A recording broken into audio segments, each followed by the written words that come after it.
Dans cette section, on va traiter le cas des collisions en une dimension. On va utiliser le modèle du système isolé pour traiter ce qui se passe lors de collisions des différentes particules.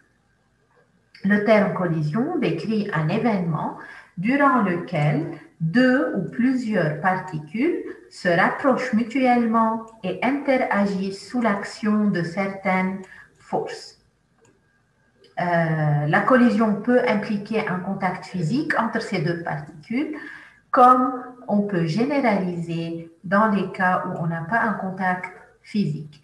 Les forces d'interaction entre les deux particules qui entrent en collision sont beaucoup plus importantes que toutes les forces externes présentes. C'est pour cela qu'on considère le système comme étant isolé et seulement les forces d'interaction entre les deux particules qui entrent en collision sont les forces agissantes sur les particules. Alors, sur les deux particules qui entrent en collision, vous avez des forces. Ces forces sont des forces internes au système.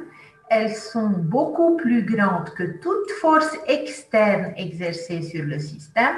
C'est pour cela que je peux considérer mon système comme un système isolé. Dans le cas d'une collision avec contact physique, les deux particules entrent en contact direct l'une avec l'autre.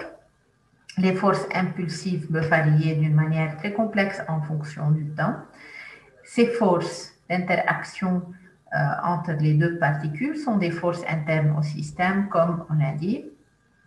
Alors, la quantité du mouvement du système ne va pas varier, mais la quantité de mouvement de la particule 1 et la quantité de mouvement de la particule 2 vont varier. Mais la quantité du mouvement avant et après le choc va rester constante. Dans le deuxième exemple, c'est le cas d'une collision sans contact physique. On peut considérer le cas d'un proton qui entre en collision avec un noyau d'hélium. Il y a des forces électrostatiques très grandes entre les deux particules. Alors, ces forces aussi sont des forces internes au système constituées par le proton et le noyau d'hélium. Ici, on n'a pas un contact physique direct. Ici, on a un contact physique. Dans les deux cas, la quantité de mouvement de chaque particule va varier, mais la quantité de mouvement du système ne va pas varier. On va traiter le cas mathématiquement dans les slides qui vont suivre. Alors, si on a deux particules M1 et M2 qui entrent en choc, V1i et V2i sont les vitesses des particules M1 et M2 avant le choc. V1f et V2f sont les vitesses des deux particules après le choc. En considérant les deux particules comme un système isolé, on a dit la quantité de mouvement du système est toujours conservée. Ici, il faut faire attention, la quantité de mouvement de la particule M1 toute seule n'est pas conservée. Et la quantité de mouvement de la particule M2 toute seule aussi n'est pas conservée, puisque P1i est différente que P1f et P2i est différente que P2f. Chaque particule change de vitesse, mais pour le système qu'on a pris, qui est constitué des deux particules, c'est la quantité de mouvement du système qui est conservée. Alors, delta P est égal à 0 pour le système. PI du système sera égal à PF du système. Alors, P1I plus P2I sera égal à P1F plus P2F. Vous pouvez toujours appliquer cette formule de la conservation de la quantité de mouvement pour un système isolé dans le cas d'un choc. Maintenant, que peut-on dire de l'énergie cinétique? Ici, on a deux cas. Dans le premier cas, on dit que la collision est élastique si l'énergie cinétique du système est conservée. En effet, les collisions parfaitement élastiques se produisent seulement au niveau microscopique. puisque au niveau macroscopique, vous avez toujours une certaine quantité d'énergie qui est perdue par la déformation ou par le son.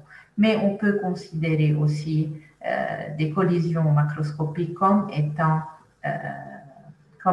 élastiques. Alors, si vous avez une collision élastique, alors la quantité du mouvement du système est conservée et l'énergie cinétique du système est aussi conservée. Vous pouvez appliquer ces deux formules pour résoudre vos problèmes. Dans le deuxième cas, c'est le cas des collisions inélastiques. Dans le cas des collisions inélastiques, l'énergie cinétique du système n'est pas conservée. Lors d'une collision inélastique, une partie de l'énergie cinétique est perdue et elle est transformée en autre forme d'énergie.